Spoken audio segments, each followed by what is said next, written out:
Welcome to the PricePlow Podcast. Today we've got Elias Chiatalas from C Nutrition. We're going to be talking all about aXivite today, so strap in for some spicy discussion. Elias, we met years ago at ISSN, but we've crossed paths a couple times since, but we haven't really had you on the platform very much. So I'd love to pass it over to you. Tell us a little bit about your background, how you got to aXivite, and what we're talking about today. Well, it's a pleasure to be on here. Good to finally all connect on this. Thanks for the intro. So I'm the CEO of C Nutrition. I started the raw material company about 3 years ago now, and got into the world of supplements close to 8 years. But I've always been an avid user. So it's been an athlete my entire life growing up. I've competed in some way, shape, or form in pretty much every sport I can imagine. And went through school for PT, was my game plan in college while running track. And then, so going through that exercise science degree kind of route, a lot of the later courses were all, special electives of nutrition or, ironically enough, like fitness business management. So learning how to create a business in that sector and what's needed to be successful. Granted, somebody should have pointed me a little bit more in that direction in college instead of going to PT.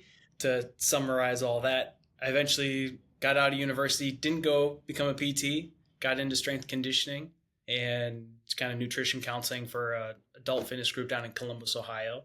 And because it is pretty close to football season, yes, I am an avid U of M fan here in Ann Arbor. So living in Columbus was a little bit of a sting. But What years were you there for?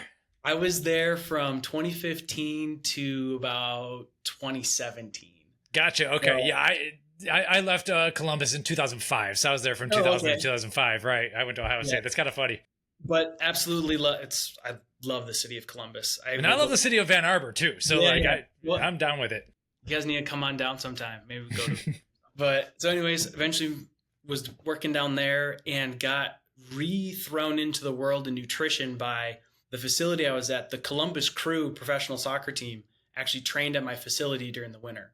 And so I was actually kind of really fun to be a fresh out of college kid getting a text from the director of performance saying like, hey, can you open up the facility at 5 a.m. this morning? I'm like, yeah, Steve, I'll be right there. Like zip over. And he got to, at that time, was talking about the kind of like customized nutrition approaches for his professional athletes. And I got to sit on the sidelines and learn all that. And that kind of re-sparked my like desire to get back into nutrition. And then eventually somehow through a all strange order of events, ended up getting into this space and then starting C Nutrition with some really amazing manufacturing partners, Axichem being the manufacturer for aXivite, and hopefully kicking things off and kind of marrying the two passions of my life, the health and well-being, and then obviously kind of the business and sports performance aspect of things. So did you always have a passion for capsaicin, or how did you come into aXivite? Well, I would say capsaicin specifically, I would say I didn't have the greatest passion for it because I'm not a like hot ones kind of competitor. I would not be doing well on that show. But it was all my like interest was about fat loss, better living, and kind of a fun little factoid. When you go through like some of the basic education for PT, they always kind of talk about how even though physical therapists can't talk about or prescribe nutrition protocols, how diet's an important aspect of recovery. We always kind of point out that like 4 pounds of body weight 1 pound of body weight is equivalent to 4 pounds of force on the knee. And so for those people who are going through that process of losing weight, not only do they feel better, but also they move better. And that just kind of positive feedback loop for them. And when I came across aXivite, knowing the potential for fat loss it was really exciting. And it was only until later that the sports performance side of things that we evaluated came out. And then that even lit the fire even more so. So you're making a case that aXivite is actually also a joint supplement because it'll provide. I wish. It'll provide, right? Yeah, I do have other products in my portfolio that are phenomenal joint health ingredients, but from an anti-inflammatory perspective, maybe a case could be made, but I would say that would be definitely an off-label prescription. For sure. So, I mean, I don't know if you want to talk about this, but I think it's fascinating that you started a distribution company in raw ingredients. I mean, can you talk a little bit about like what does it take to start up? Yeah, you skipped the part that's like interesting. You said we like to hear the weird business stories before we get into the science and everything, but yeah, not everyone ends up where you're at. A lot of people want to start a brand or whatever, and I think you were working with not patients but clients who are trying to lose fat. Right. So I'd like to see how this all comes together. So the sales job world for me jumped from being a strength conditioning coach, personal trainer, and then I got into medical device sales, working actually in pain management settings, ironically enough, and then getting into, so still along the lines of making people feel better, move better, etc. And then I took a job with a company that was called Berg Nutrition, which is a raw material distributor who had a relationship with one of the manufacturers that I still have a relationship with today. And there was some things that happened during COVID, and we were at this kind of junction when I kind of wanted to go off and start my own thing. There's a lot of opportunity, a lot of things that were going on, and through the relationships that we had developed, I was beneficial enough to be able to kind of start that up. And I still have a very strong and close tie to my former boss. He's now a mentor to me and has helped me in a tremendous amount to kind of start up C Nutrition and get where I am today. So that's kind of a roundabout way of going about it. But gotcha. And so does that bring us right into aXivite? Were you looking into like a whole bunch of ingredients, or did you just see this and say, this needs to be in the market? How did it all happen? So there was a consultant in the industry who was knowing that Axichem was looking for some sort of kind of footprint here in the US. And I had been working with them on some other ingredients. And so I had already developed a relationship between two other manufacturers. And so then once I kicked off, that kind of got folded into what we were doing at C Nutrition. And then me seeing that I needed an ingredient for kind of like that little fun factoid I mentioned earlier, that 1 pound of body fat, 4 pounds of force on the knees, knowing that weight loss is critical to help people move better, that kind of took off that way. And it wasn't until a little while later when the sports performance data started coming out where, to me, I was like, this is something truly special from the time that I had seen in other ingredients. Okay, so I guess, so it starts with Axichem. Can you tell us a little bit about them? I know that's not your company, but it's a close partner. So can you explain to us, like, are they the ones that want to get into the space and they funded some of this research and everything? Like, it seems like it was pretty deliberate then. They were very deliberate on kind of their approach getting into the US market. They actually started in the animal feed world, and they still have a really interesting kind of part to play there. And then knowing kind of like, if you take like the playbook from like HMB, for example, getting into the animal feed, seeing that there's a real world application into the human side of nutrition, and then kind of growing from there. So then they were the ones that they discovered the molecule, they've patented it, they found a way to produce it in large quantities, and then just looking for somebody to be boots on the ground here in the US. Okay, so I guess I'm curious about animal feed. Let's get into that a little bit later. Tell us about the molecule itself then.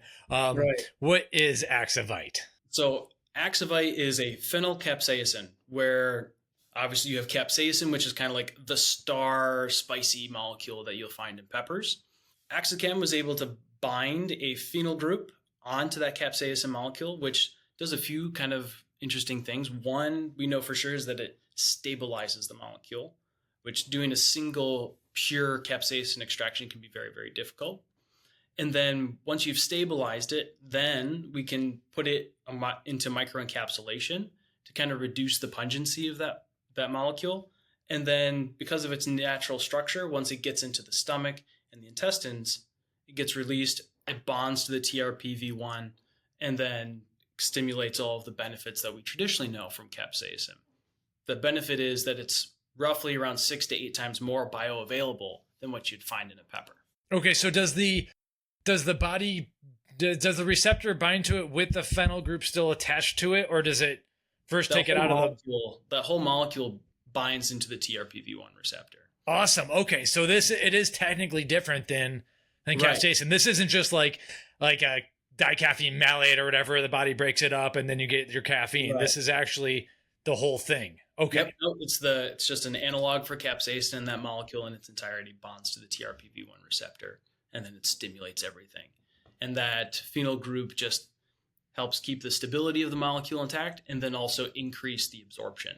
So allows, from a consumer perspective or even a brand perspective, you can, in theory, use a lot less of material to get the same dose, or kind of from like comments I've heard you guys make in the past about, like, for example, with caffeine, where you have people who have like a extended release caffeine. Well, you could use less, but everyone still kind of looks for like that 200 milligrams on the label, 300 milligrams on the label. So you could also, in essence, just use pretty much a same dose that everybody else is using and get more out of it. So depends on which way you want to pull the lever. Yeah, I guess can you explain that a little bit more? So generally with like a standard capsaicin, what is it, like 30 to 50 milligrams of actual capsaicin? Is that? So there's a few different things out in the market. You've got some of the clinical studies are usually done at about 100 milligrams a day. Okay. The 100 milligrams is of a 2% capsaicinoid kind of extraction or standardization. Okay. So roughly you're looking at 2 milligrams of a capsaicinoid kind of blend, or you have other things that could be whatever kind of concentration. Some other research is done on pure capsaicin alone, and that looked at those different, like 2 milligrams, 5 milligrams, etc. Right. Okay, I gotcha. And so so then you're looking at, for phenylcapsaicin, you don't need as much of it, like as high of an active dose then? Right. Or, okay. Yep, because when we go through the encapsulation process, the total composition is about 1%. So from our clinical research that we've done, really from an active perspective, you only need about 625 micrograms to get a benefit out of it. Okay. And so what's the other 99%? Is that the encapsulation stuff, or do you have the like encapsulation for it? Okay. Mm-hmm. And is that something that you share, or is it more of their proprietary information? Yeah, that's like, if we work through it, that's just kind of the carrier for the molecule at that point. So it's nothing super secret, but it's just kind of a generic encapsulation process that they've developed. And so you have a clinical dose at less than a milligram of actual active spice. Right. So in general, that's probably not going to singe the tongue as much, we'll say, or? Well, I can say that if you get the pure stuff, if you take the powder and you put it on your tongue, it does give you some heat. Okay. But because of putting it in the capsule, obviously you can kind of bypass that. Mm-hmm. There's other forms that we've kind of developed that also mitigate that heat to make it more useful for, if you want, let's say you want to put it in a liquid, if you wanted to put it in a gummy, you can also put it obviously in a capsule or a ready to mix powder, where we've kind of worked on the encapsulation of it to make sure that it still delivers the active appropriately, but doesn't give you the sensory heat in the mouth as much. And then the other benefit would be when it hits your stomach.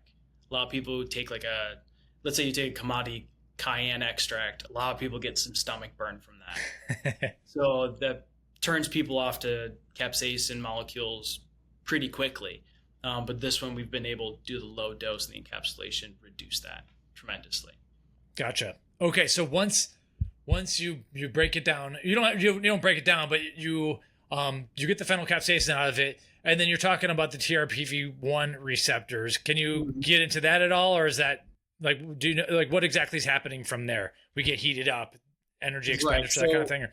When capsaicin in general bonds to TRPV1, it kind of stimulates a few different things within the nervous system. A lot of that could be from kind of metabolizing fat as it is, or converting white adipose tissue into brown adipose tissue through some of the cascading events of that receptor. Okay, gotcha. So there are a couple of formulations out there with it. Like, so you started with a kind of a fat loss background and everything, and that's probably where people are thinking first, right? Right. Like that's fat burner, capsule pill, like. Right, and that's where everybody thinks for capsaicin. That's what everybody knows it for, is that kind of increase in metabolism, getting into fat loss. And then this is where that opportunity showed up, where obviously if you can use a lot less of it but still get the same effect, this is where we started looking at the sports performance side of things, because there's some research, I think it came out of Brazil, and the dosing for capsaicin was somewhere between like 12 milligrams and 15 milligrams to get an actual boost in performance. But that kind of dose of pure capsaicin never sits well on the stomach. Right. And so that's kind of a non-starter, but the benefits are there. And then now comes along phenylcapsaicin and aXivite, giving you something that's far more bioavailable. You can use far less. And that's where we ended up doing 3 different studies where we looked at it at 2.5 milligrams of active compared to that 12 and 15 that I previously mentioned, and got statistically significant results in a few different things, where you guys put out a really great blog post about it. And so thank you very much on that, because I think that's going to, for the people who really want to dive down the rabbit hole, please go check it out, because it does a really good job. Right. Do you want to get into any of the studies specifically, or I'm not sure how much you want to explain what they did in the studies and everything? Is this right? So the 3 that we did, 2 of them kind of focus more around like anaerobic performance, and 1 focuses on aerobic performance. So without oxygen, I'm sure your consumer groups is just, they're well beyond that. That was kind of a redundant statement for them. But with the study for the anaerobic people, we did a maximal squat test result where they did 3 different sets at around, I believe it was 80% of their 1 rep max. And we tested them through a series of sets. How did they perform throughout that set range at that load? And then we'd have them recover, do the set again, recover, do the set again. And we measured the bar velocity during those reps. And what we found was that as these athletes, and these were people who had been training for about 2 years prior to even going into the study, so they were already pretty well adapted, that as the sets progressed, that they performed better than themselves without aXivite. So they were being more powerful. They also found that it felt easier. So through RPE is a kind of your rate of perceived exertion rating. That was about 25, I believe it was, 15%, my apologies. They felt that it was about 15% less fatiguing going through those sets. And once you get all the way to the end of it, they took about a 24-hour recovery time, came back, and we did a little bit of blood testing to see how did they respond to that. And then knowing that they had measured a specific biomarker called AST, and I would get tongue-tied if I tried to pronounce the entire name of that, so I do apologize. But we found that that was actually reduced in those people when they were given aXivite. So that means, from a consumer perspective, what am I getting if I do a 2.5 milligram aXivite dose? Is I'm getting improved power throughout my workout. It's going to feel easier. And then on the next day, I'm going to be more recovered afterwards. I'm going to have less muscle damage done during my workout, so I'm ready to go and get the most out of it the very next day. That's awesome. I like how, and this might be more of a Ben thing, but they measured the velocity. Now, okay, when Ben's powerlifting and everything, you just got to get the bar up. But in terms of like impact sports, if you are a lineman in playing football or whatever, like velocity matters. You need to like get off the line, and you got to do it fast. And so that's kind of like where I think I missed the word, but yeah, like the impact type training seems to make a big difference. So that's what I definitely found pretty cool about these studies. Do you have any theories or mechanisms or ideas on like what is happening here, why it's happening? Like, is it the spice making you crazy? Like, that's a really good question. We know that we have an effect on afferent 3 and 4 neurons. That's part of capsaicin's kind of mechanism, is that it can stimulate those 2. I do apologize, I don't know the full extent of those, but they are related to fatigue. And so we know that if we can kind of dull the body's perception of fatigue, then now it translates into us pushing harder, being able to perform better. And to like the lineman example, where I think a lineman would actually get the most benefit of it, is we're talking like fourth quarter, where you're starting to get a little tired, but you're not exhausted, and you need to go sit on the bench, but now you can boom, hit it again, and you can just keep going and going with it. I specifically wanted to ask about this because RPE is a very interesting scale. With your background in PT, I assume you might know RPE. A little bit about it. RPE used to not be like a strength training metric. Right. You guys used it very differently. Yeah. So RPE, from what I recall back in college, granted, once again, I only had a bachelor's degree, didn't go on to a master's or a PhD or anything like that. But we usually used RPE for like aerobic activity. Yeah. So you would do like a VO2 max or a Wingate test, which, just out of curiosity, have either of you done a Wingate test? No, I don't need to answer that question. I'm not against doing it. We just haven't been to any of the labs of people we talked to. Oh my God. It was every single year, because the students would volunteer to participate and be the test dummy for one of those classes, because we had a full metabolic lab at the school that I went to, SVSU, small little D2 school in Michigan. Really proud to be a Cardinal. So it was the test that you could always guess that one kid a semester would throw up afterwards. Not too gross, but it was so true, because it hits lactate like you'd never believe. It hurts so bad. Was one student you? No, it wasn't. I had to hold the hand of a student that almost passed out from it, but that was about it. I had the get out of jail free card because I was on the track team. And during that semester, I was like, I'm in peak season. I can't do this in the middle of like during my program. I got to escape that real quick. Well, the reason I bring it up is because it's an interesting thing to talk about when it comes to strength training like this. Is like you mentioned, it seemed more like maybe you were blunting the perception of tiredness rather than giving them an extra amount of energy or strength or anything. Like it seemed more like they just were not perceiving how tired they were, which enabled them to push further. Right? Is that what you're kind of hypothesizing? It's potentially there. There's a few other mechanisms that I know the researchers who conducted this have come up with, and I think they're hoping to conduct more research on that and do that. That would be another great podcast, is to have those guys come on and talk about the ins and outs, because I don't feel quite comfortable going off on a limb and giving what a proposed mechanism might be outside of those two things. But still interesting. I mean, you see the effects. They're undeniable, of course, right? So the mystery around them kind of adds a little bit, in my opinion. But yeah, awesome. Right. There's so many athletes that I think could potentially benefit from it, and not just athletes, but like people who see them, like, not from the traditional sense, but people who just see themselves as trying to get to the gym and make a new PR, try to do something better every single time they're there, trying to make sure that they're constantly getting to that little progressive overload. So they're constantly getting the stimulus every single session of, I want my muscles to become stronger. I want to engage that kind of like that growth. That's where I think this could be really beneficial for some people. For sure. Yeah.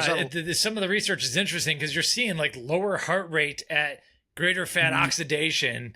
There's something happening that is making life easier, and that could add up for sure. Ben, did I interrupt you? Were you about to say something? I was going to take this in a certain direction, which we sometimes talk about, like when there's different claim sets or doses, like different, we call it like the formulator's corner. Like, what are different directions that you would take this? So I don't know if you guys were comfortable going there. That's kind of where I was going to go too. So because you're talking about something we know that you can market a capsaicin based ingredient to fat loss all day long, and it seems like you're trying to market into performance a little bit. So like, how do we do this best? How do we formulate this best and everything? So like, I like to put people like yourself into the formulator's hat because it's fun, and you get to work with anything else. It's not going to be a standalone ingredient usually. So let's talk about those challenges and what like the game plan is for that. Yeah. So how would I formulate with this? For sports performance specifically, really depends on the athlete.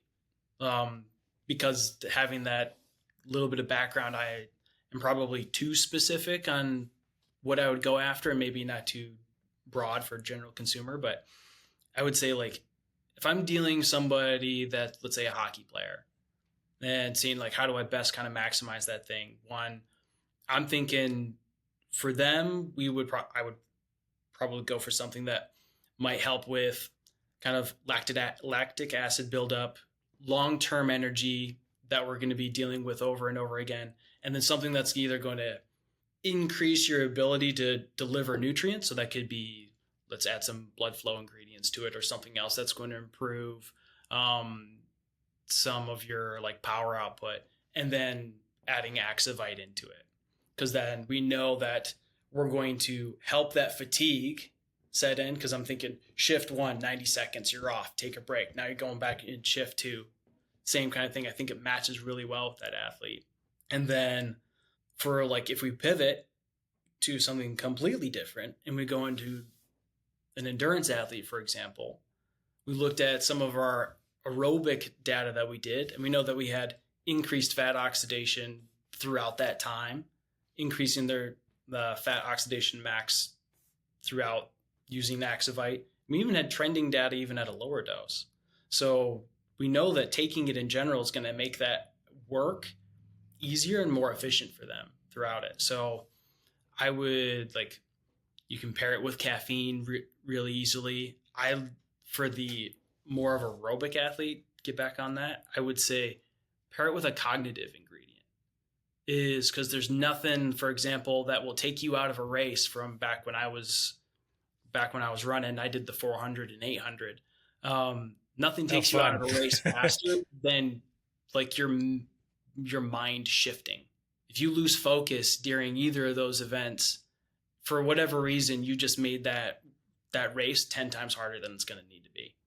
So like, for example, big fan of acetylcholine myself. So if I were to do something for like an endurance athlete, when we're talking like, I want to maximize my performance there, throw aXivite in with some cognitive ingredients and also some things that will help with just like VO2 max.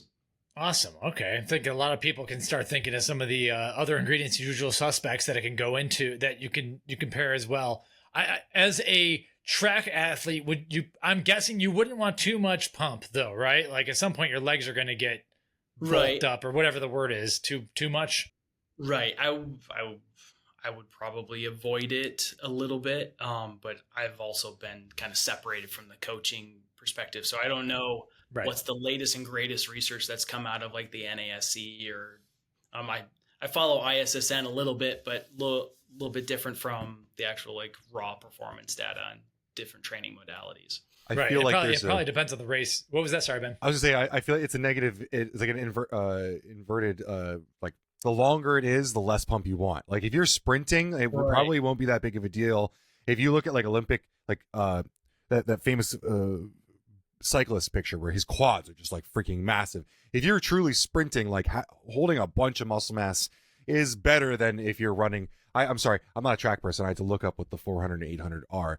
But if I had to like when this starts to look like longer than just a sprint, right? So then longer energy systems. The 800 to me, the 800 is the hell on earth race in my opinion. Exactly. So kudos to you for doing that. That's like the mid distance. That's not long distance, but it's kind of sprinty, but not a sprint. But that's the right way to describe it. Yeah. So you don't. I'm thinking maybe 400 you can get some pump. 800 I would not. I don't think I'd want a single like nitric oxide booster in my body at that point. I don't know though. So yeah, the one thing I think of like a nitric oxide booster that might help is obviously blood flow. So if you are, because during the end of that race, so Ben, just so you know, 400 1 lap, 800 2 laps, and to put it in perspective, like during the Olympics, the 200 meter athletes, so halfway around the track, they ran in around like 19.7, 19.8 seconds. A 400 meter athlete usually checks through at their first 200 right around 20 seconds. Wow. Like they're trying to shoot for, the end goal is to shoot at like 43. Like I think the world record right now is like 43.19. Can I ask? Go ahead. When you look at like, I'm sorry, this is totally off track, but I'm fascinated by it. Going a little bit down a rabbit hole, but I'm sorry. Yeah, well, we'll get it. When you talk about track sports, and running here specifically, where is the cutoff between I sprint this whole distance? Like, at what point do you start to meter it a little bit? For the, I would say, from my perspective, the 400 is the cut. Okay. Where you don't really have any other choice but to sprint the 400 or else you ain't going to make it. The 800, you get a little bit more tactic based and you don't have to sprint the whole thing. But bear in mind, my 400 sprinting is a totally different definition than what we saw in the Olympics. Sure. And then a fun thing for the comments below is, what is the most difficult race in track and field? I would love to just read through that to see what some people are going to say, because that's going to range between, I would guess, 3 events: the 400, 800, and 1500.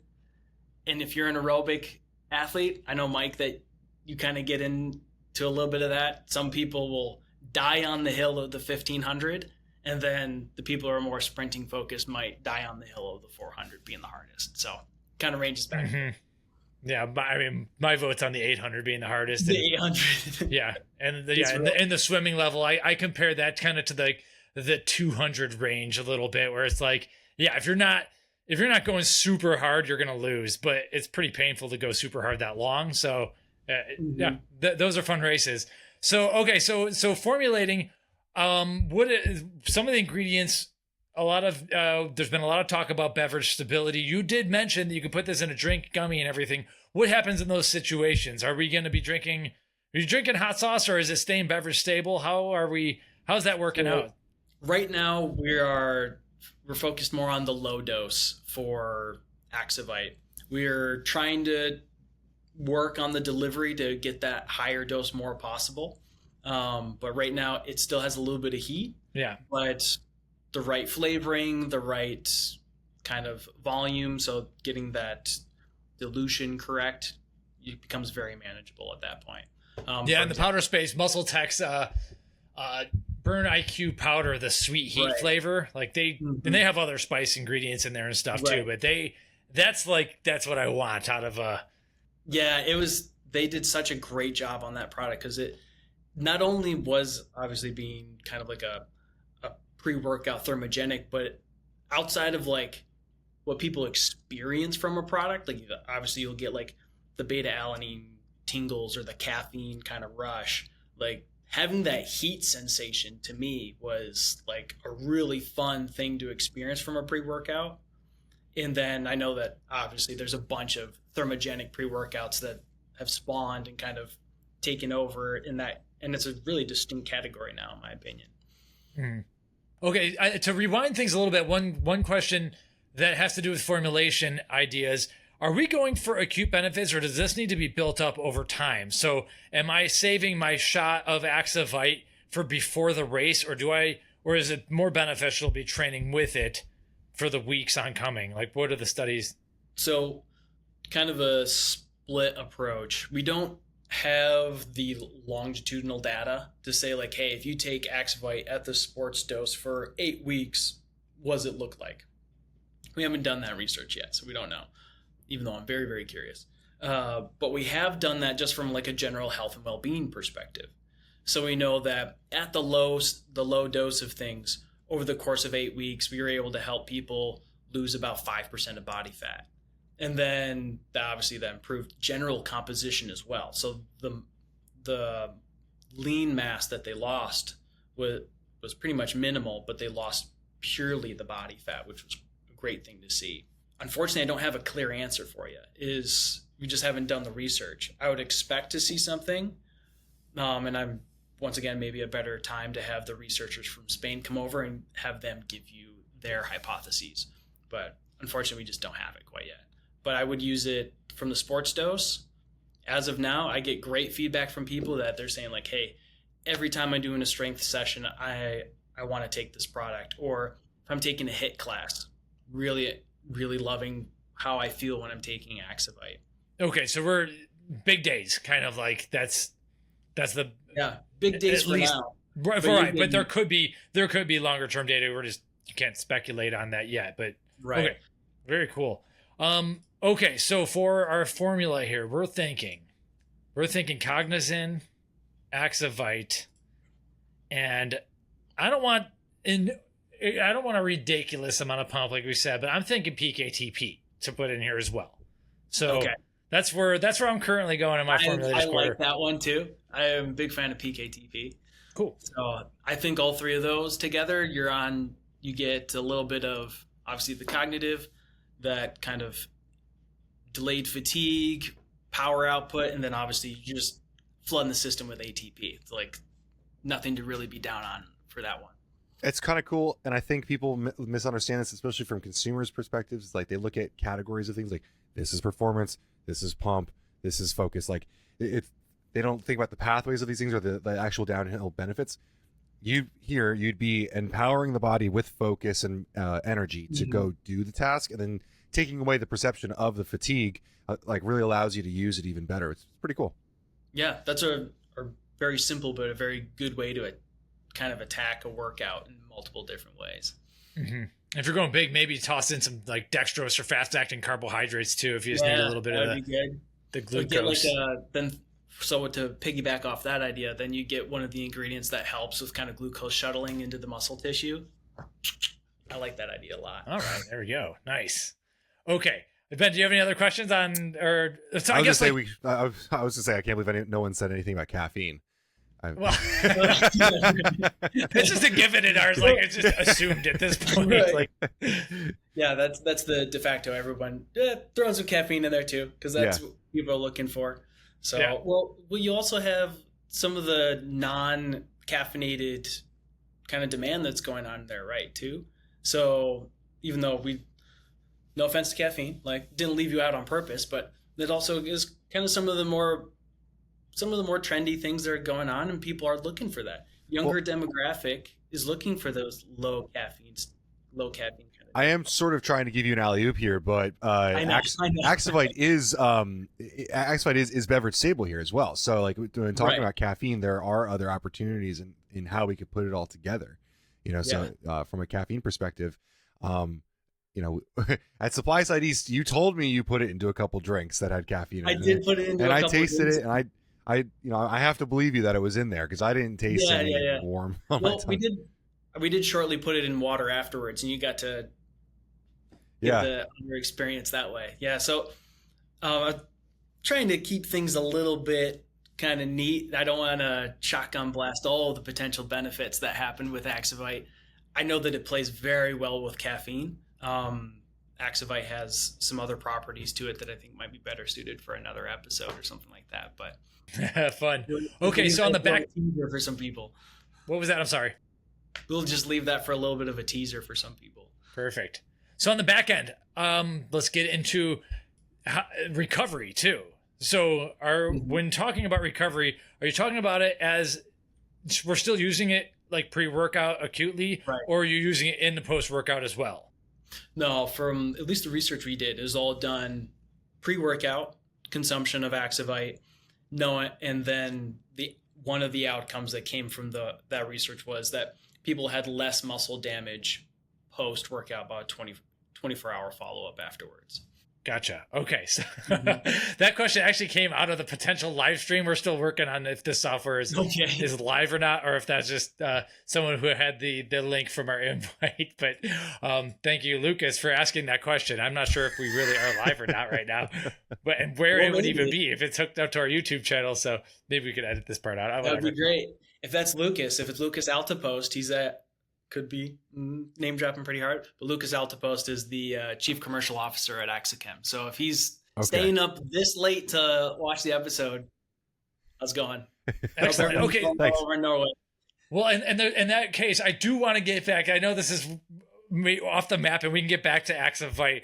What is the deal with animal feed? Like, because don't we want our animals to be fat? Yeah, like not fat, but like we want them to have big muscles generally, but capsaicin based molecules are usually used for fat loss. So it seems like counterintuitive. What do you have going on over there? Right. So this is super interesting little rabbit hole we're gonna get into. All right.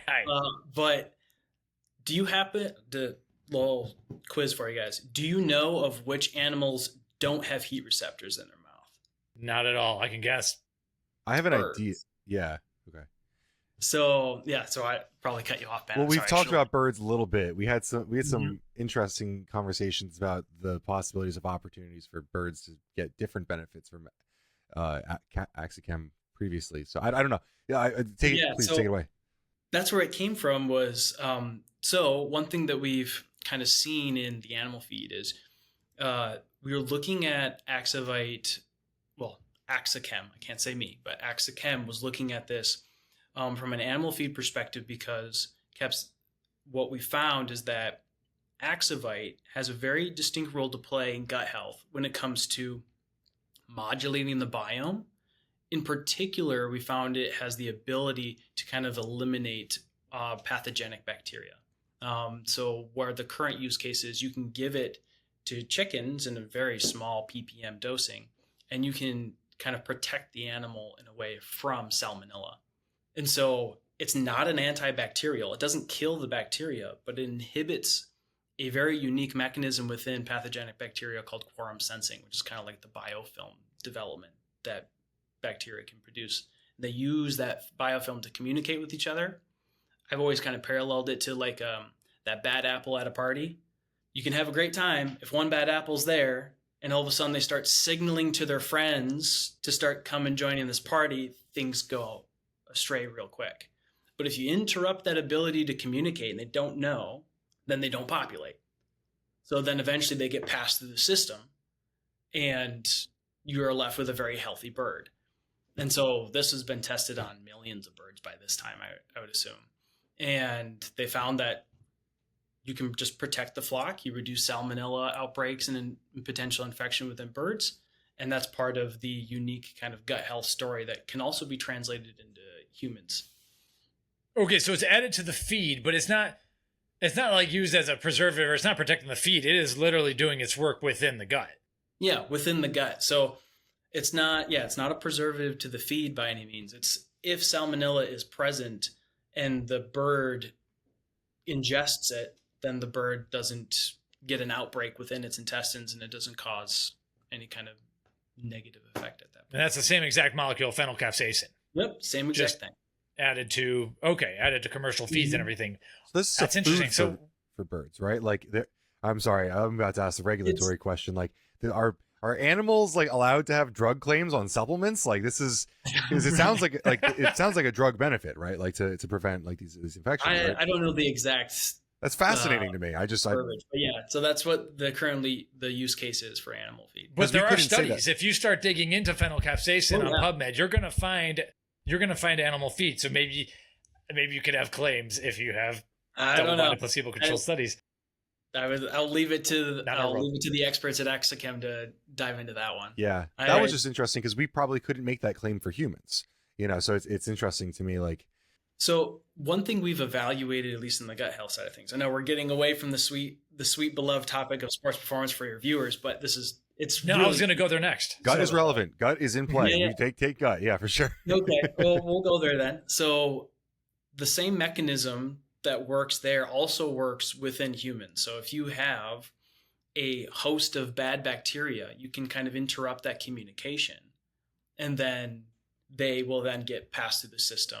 And then the way I've always kind of looked at it is like I have a gut modulating response for the biome, where you can reduce the bad bacteria that are present. Let's start throwing in some prebiotics. And then that means you're going to help populate the system with good bacteria and beneficial bacteria, and hopefully change that landscape that's there. In the original fat loss study that I kind of noted at for the 8-week trial, one of the markers that we looked at was zonulin specifically. And we noticed that over the course of 8 weeks, not only did these people lose fat composition, fat mass, and improve their body composition, that it also decreased zonulin levels, which is a good marker for kind of like gut intestinal permeability. So if you reduce that, the integrity of the small intestine kind of strengthens. So zonulin has to do with leaky gut generally, right? Like, I'm not sure. That's what people know it for. Okay.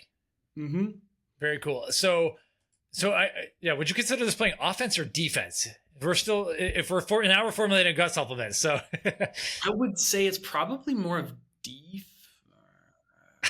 That's a hard one. I've always settled on the term gut modulator. Okay. Because it's kind of keeps things in balance.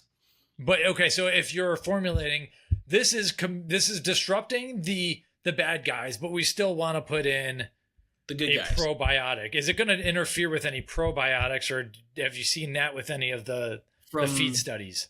From the data that we've done with on human culture, we know that seems to work just fine with good and prebiotics and probiotics, but it only seems to have this negative effect on the things you want it to have a negative effect on. Very interesting. Okay. So now you could put in, depends if you want to go capsule or powder, like, we generally are becoming more and more pro fiber and everything, but that takes up space, of course. Right. But probiotics is still critically important. Like I think that's the inclusion of fiber or exclusion of fiber. I leave that to the decision of the brands, but I still think that's really important. Like from some of the people that I follow and some of the research that they talk about, I know that we probably don't eat enough fiber in the US particularly. So like I'm still all in favor of people including that. Yeah. And then we have there's a ton of probiotic strains and everything, and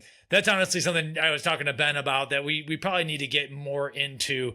It's been happening forever. The market's not going away, but we don't have enough expertise in terms of picking out various probiotics, but there seem to be some strains that are pretty well studied. So it'd be kind of a good way of pairing with them to make a formula that's not like the same boring probiotic over and over and over. Right. Yeah, I'm sure there's some really great innovation that could come out of there. And I think at the SANS conference this last February, there was I think hinting or winking towards this like kind of gut performance axis that's potentially possible. So I think there's another really cool opportunity there, I think. Interesting. We're talking about in another podcast, gut brain axis, and then you're getting into the gut performance axis. A lot of axes. I know there's other people that are way more qualified to speak about certain strands and such and what they do than I do. But there's one in particular that I forget what the company is, but they isolated one that was found in elite athletes and gave that to people and they saw benefits, which is such a cool idea. That's the probiotic Mike was just referring to, I believe. Oh yeah, okay. I'm pretty sure. I don't want to give free shout outs or anything, but we've definitely been tracking that one for sure. Well, it's like I would say, I don't know if nerd or geek is the right thing, but like I'm a fan of all branded ingredients in general. Like if you got research and it's cool, like I have no problem talking to any product formulator and saying, hey, you guys are wanting to do this kind of product thing. You need to look at this ingredient because it fits right here with this story that we're trying to tell. Yeah, I in general, I'm a fan of people who are fans of the industry. I don't think we have any like people that aren't our friends who like, I think those people do best, right? If you can understand that your aXivite lives within a spectrum of other ingredients, as long as you don't see that as competitive, I think you'll win very well, because once you start to see anyone who has a gut or a performance or fat loss claim as a competitor, I think you're losing sight of like what the products that are actually making their way to the end consumer are. They're most often blends. So like your thought about, cognitive performance, these other things, and you're like, I think that helps people in this industry to be able to understand that your ingredient works in conjunction with other people's for sure.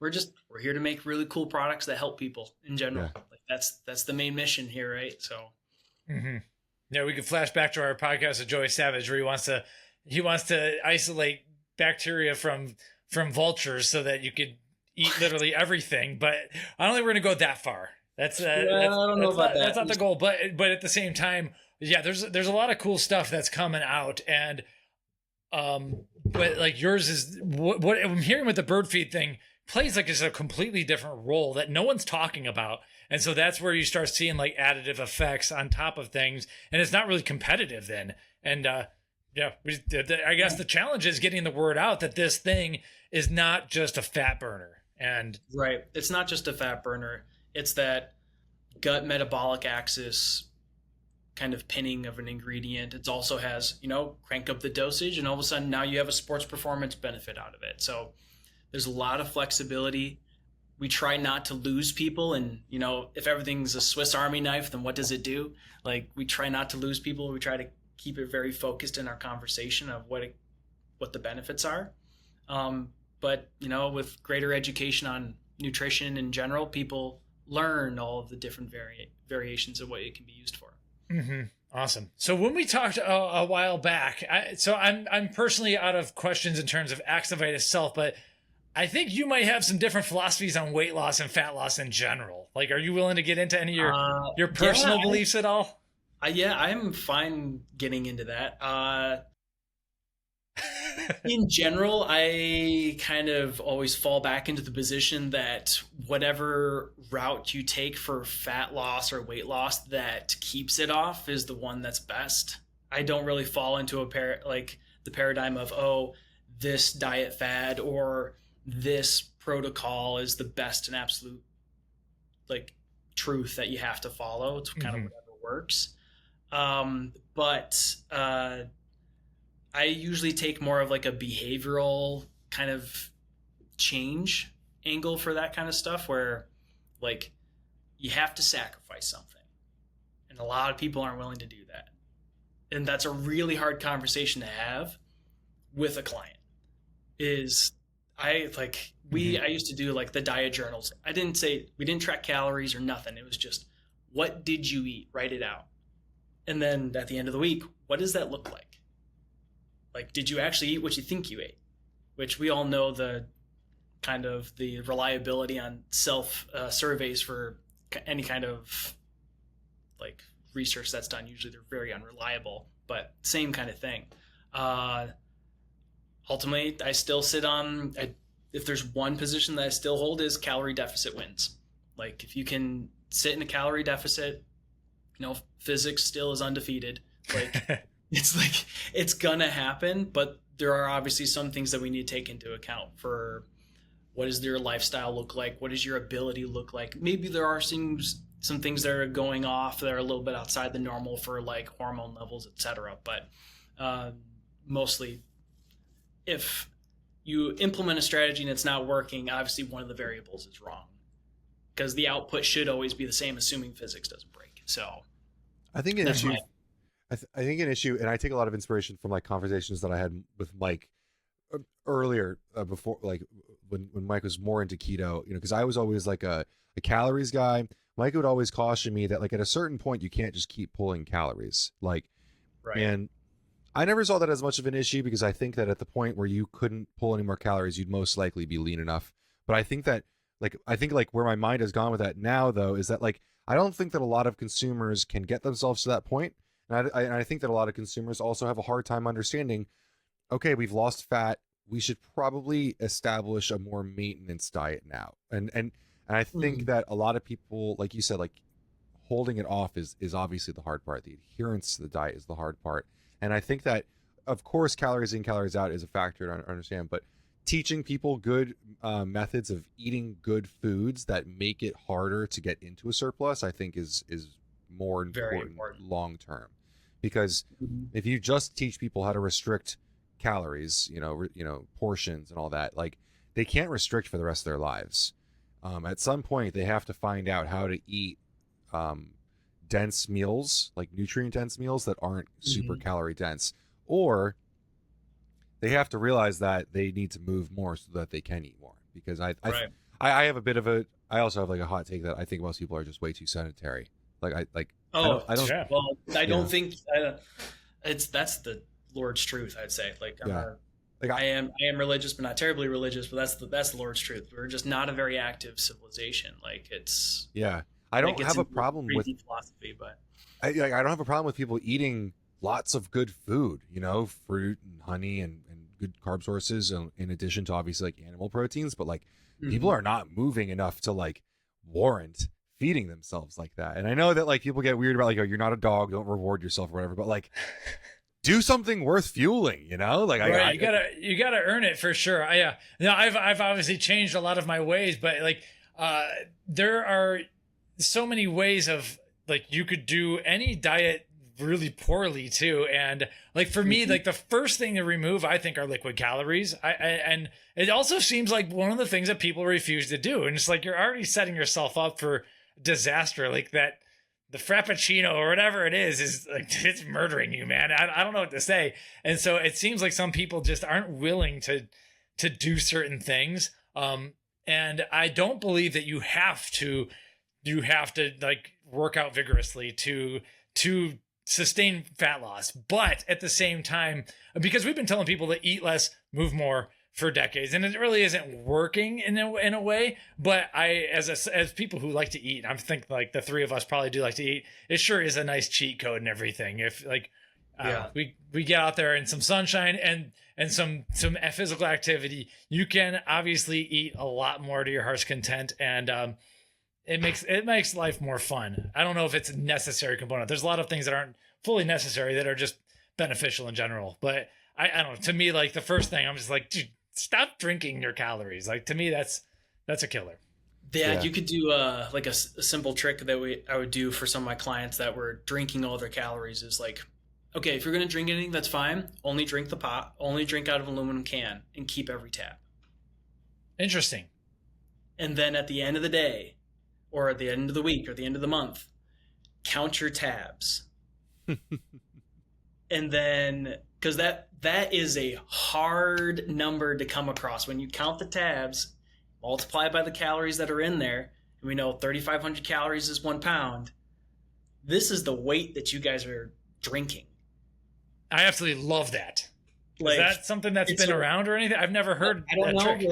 but it may have been, I think I probably heard it from a professor of mine, and I just loved it. And I was like, it's a super simple thing, because like go to, you're done with the can, you wash it out in the sink, break the tab off, put it in, like, I don't know if the junk drawer is a thing outside of the Midwest, but keep going.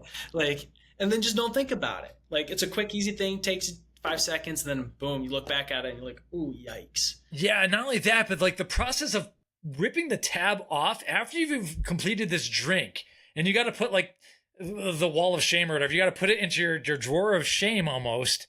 Like, was that soda worth just that pain of putting that in there? And a lot of times, like, I don't know, yeah, the small hit of caffeine from a soda and the sugar does feel good, but I don't know, there almost seems like something like a scarlet letter to just having to, I don't know, it just doesn't seem worth it after a while.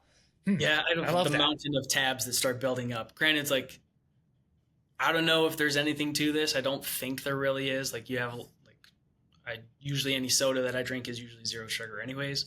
But I'm also like always slightly curious. I'm like, whew, that's kind of a heavy bag full of tabs. I'm like, is there anything in these like diet cans that I should not be drinking? Like, or what's the total amount if I were to pool this all together? Is there a negative effect for that? I don't know. But those kind of simple things kind of gives you a weird gut check, and you're like, okay, I don't know if I should keep doing this. I think that brings us into way other rabbit holes, but yeah, that goes beyond calories, of course. I personally have, I've said this on other podcasts. At some point, you got to like make your bets in life, and I've kind of put my horse in the sucralose train. And if it's got like aspartame, I'm probably not going to drink it. I don't do tons of stevia. I try to like at least limit my exposure to like the variety. I don't eat like a zillion different things. I've kind of picked out what works for me. And part of that is that sucralose is the one sweetener that I fit into. So like, I'm trying at least not just do like 5 different sweeteners. For me, it's going to be sucralose. And you know what, if that ends up sinking me, then, well, here we are, me saying like that was the horse I was on. But I think for me, like, yeah, the amount of data and the amount of time that we've all spent using sucralose based supplements, we're all still kicking here breathing. So it's just part of being in this part of the supplement industry, really. So that's the wagon I'm currently on. And I'm not drinking tons and tons of it either, but. Right. So, yeah, I don't really have any other fun tidbits to go down in like the weight loss methodology train outside of that kind of stuff. Once again, I've been out of that world for now almost a decade. So I wish I was more up to date on the research, but just not at the moment. Well, what I like about connecting to aXivite, though, for me, when I'm looking at like body composition changes for myself, I notice a lot better that sprinting is one of the better things for me personally. And so you kind of have an ingredient that attaches that. I know like people shouldn't sprint right out the bat. If you're very sedentary and everything, like you're just going to hurt yourself more than anything. But to me, the goal, I like sweating. And eventually, once I'm like in decent shape, I like working up to some level of sprints. And aXivite definitely helps with both of those, So it personally ties into some of the things that I at least personally like. That's what, and if I were to be a speed coach back when I first got out of college, that's primarily what I did as strength conditioning. I just helped soccer players, hockey players, and did a little bit of basketball. I help them be faster. That was it. Like pretty much, typical 40 dash, boom. Like I'm trying to get you as fast as I can here. I would really like to leverage aXivite on like a hard speed day, because once you start getting into the fatigue aspect of things at those later reps, you're like, when you do a speed day, you're only doing a finite number of runs. That's it. Just because you feel better doesn't mean that you're going to go add 10 additional reps or another set of something. And if you do speed work, people usually don't do that. So it's like, okay, I would take it there because we're getting maximal output every single time. And because you're a little bit less fatigued, you're going to feel better through all those sets. Hopefully that means you maintain better form, and we try to mitigate any kind of risk for injury at that point in those later sets. Got it. Awesome. Ben, you got anything else? I've gotten a lot out of this. I'm excited to just go take some aXivite and get to work, honestly.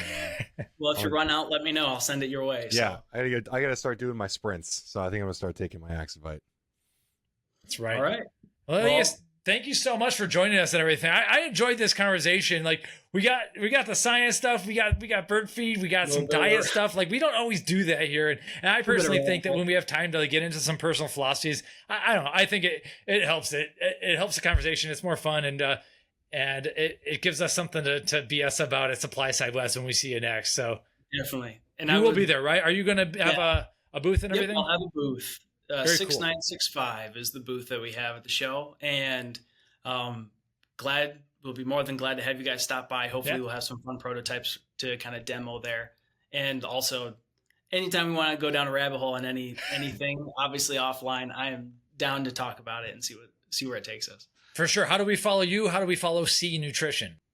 So C Nutrition, we have a LinkedIn page, just as it sounds, SEE Nutrition. And then our webpage, www.c-nutrition.com. All right. And do you have an Instagram or anything for yourself, or you kind of stay behind the scenes a little bit more? My Instagram personal. I try not to get too involved with work stuff. I try to be with my family as best I can when I'm not at work. So for me, myself, if anybody wants to shoot me questions, reach out. It's my first name, Elias, Elias, c@c-nutrition.com. Happy to talk anytime. And they can also find you on LinkedIn as well. I mean, you're pretty active. I'm also there on LinkedIn. Awesome. Well, thank you so much. Thank you guys. This was awesome. Take care.